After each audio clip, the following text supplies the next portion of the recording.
Hello and welcome to Encore, the arts and culture show here on France 24. My guest today is as much of a chameleon as her eclectic career. She started modelling at the age of 14 and made her acting debut just a few years later, eventually starring in several of her husband's movies, controversial film director Roman Polanski. It was while acting that she discovered her love for singing, fronting a rock group before going solo. Sometimes provocative, often sultry and always rebellious, the femme fatale with a tomboy tendency has managed to live a life in the limelight while still remaining mysterious. Emmanuelle Seigner is here in the studio to talk about her colourful career, so let's go meet her.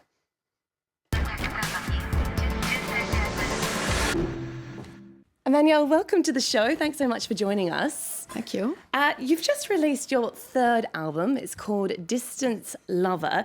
You said you wanted to create a rock or a punk album, but with a feminine twist. How would you describe your sound? Well, when I met Adam Schlesinger, who produced the album, I asked him to inspire himself from those bands from the 70s. I don't know if you know that band, The Runaways. Mm-hmm, yeah. And The Strokes and Jesus and the Mary Chain, but to find a feminine way and also a sound that is from today. So that was my goal.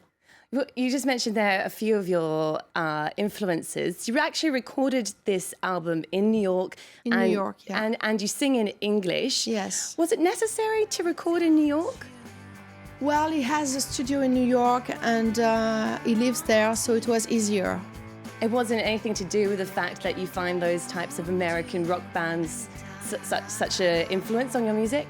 Yes, of course. And also, I think New York is a very inspiring city. And also, the music I wanted to do on this album was really a New York music. All right, well, before we go any further, let's give the audience a taster now of your new album. This is the first track called Distant Lover. Distant lover, what do you mean? You know I did not catch a word. Undercover, don't make a scene. You're never seen and you're never heard. Why can't I touch you? Whenever I want to, why can't I have you anytime at all? There you go, that's a Distant Lover. Very sexy film clip there, that's for sure. Well, it's a video that has been directed by Stéphane Sednaoui, who is a great video director, and I mean, it was his idea. Okay. Not mine. But you were more than happy to go along with it. Well, I was so happy to work with him. I was so lucky because he didn't do any videos for a long time, so I just... Yeah, and he's done the likes of video clips for Madonna and some big stars. So I was so happy that I was ready for everything. Yeah. The lyrics to Distant Lover is obviously about an absent partner.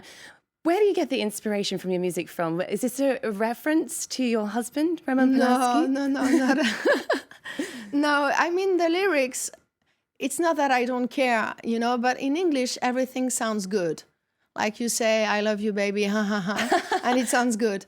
So I'm not sure. I think a lot of people would argue that when you sing in French, everything sounds good. It's the language I of don't romance. think so. I think in French, you have to work a little bit on the lyrics because it doesn't swing so well.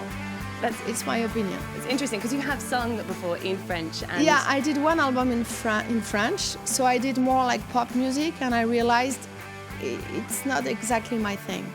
Okay, so you're going to stick with English from now on? I think so. Okay, that's interesting. And what about the other lyrics for the songs? Do you draw on your personal experiences when you're creating music? No, I mean, I'm more interested in the sound and in what it produces. And the lyrics, I didn't write them. So, I mean, I think he did a great job on them, but it's not like my main goal. You know, I don't tell him, oh, I want to talk about that, I want to talk about that, you know. Okay. I let him quite free about that. Well, on the album, you also sing a cover of the Velvet Underground's Venus in Fur, which you're also starring in a film of the same name. Exactly, because I asked him to do that song because I was playing in that movie. And also I worked with Lou Reed on Berlin with Julian Schnabel. and I thought it was a great homage. Well, the movie premiered at the Cannes Film Festival last year and is about to be released in English. You play the role of Wanda, a brash actress auditioning for a stage version of Leopold von Sacher-Masoch's erotic novella. That's quite a mouthful. Let's take a look now at an excerpt from that film. Evening in the heart of Paris, in a once grand theater, a director is wrapping up auditions for his new play. J'arrive trop tard, c'est ça? Or is he? Tu refuserais un peu d'amour? C'est de l'amour que tu me proposes? Non, c'est le pouvoir. C'est le pouvoir qui t'intéresse. Votre fourrure, maîtresse. Cela finira-t-il? Finir? Nous n'avons même pas commencé? The film's also about to be presented in the Tribeca Yes, Film Festival. yes.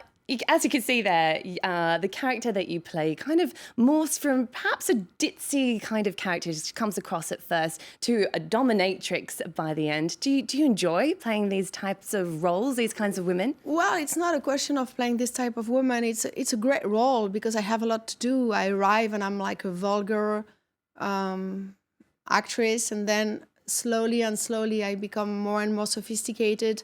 So it's like there's a lot to do and to act, so it's fun. She's not what she seems, as I said Yeah, before. exactly. When you first... Because maybe there's a very kind of surrealistic thing in a movie, and you might discover that she's maybe not real, or maybe she's a goddess or something. Do you think that you can relate to that? You mean you've had such an eclectic career, you're hard to define. Are you the sort of... You think I'm a goddess? Do what you you think mean? you're a goddess?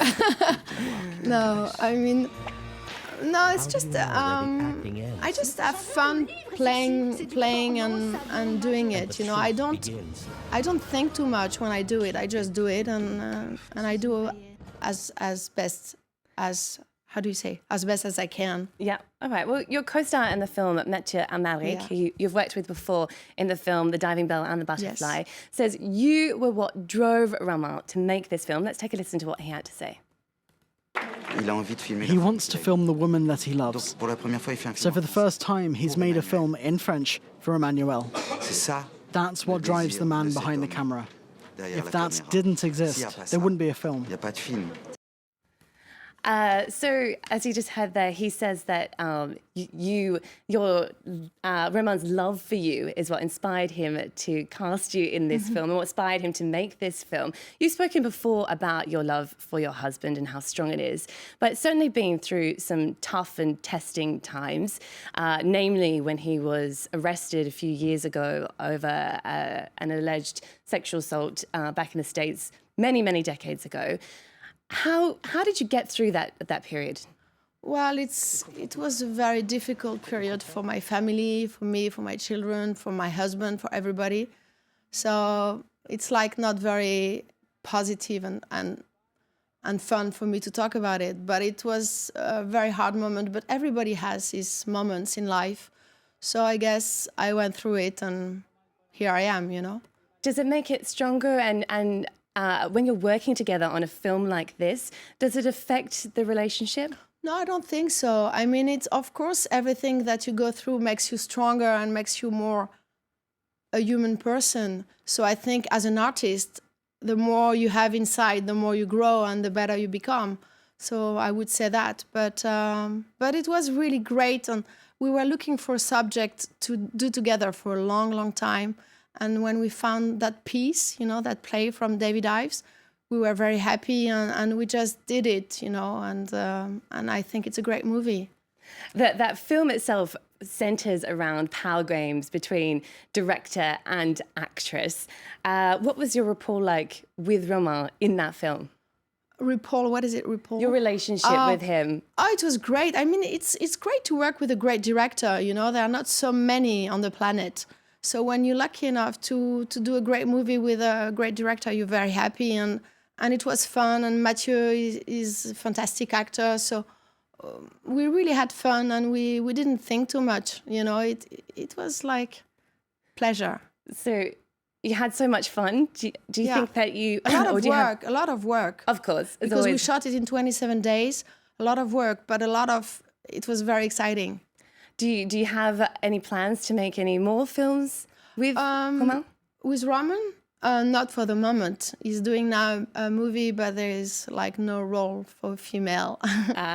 Maybe he'd be inspired to create one. No, I think it's good that he does his work and I do my work. And, you know, sometimes we meet, sometimes we don't, you know. So what's next for you then? More music? I don't know. For the moment, I'm with my music, but maybe I'm going to do more theater because I was in l'Odéon for all the year last year with a Harold Pinter Homecoming with Luc Bondy, and that was great, and I want to do more theatre. Okay. Thank you. Well, we have to leave it there, but thank you so much for coming in to speak to us today, Thank you. Emmanuelle. Thank you also for tuning in. Just a reminder, Emmanuelle's new album, Distant Lover, is out now, and you can catch her in the film Venus in Fur in cinemas in English in June. We're going to leave you now with some behind-the-scenes images of Emmanuelle recording that album in New York. This is the song So You Think You're a Man.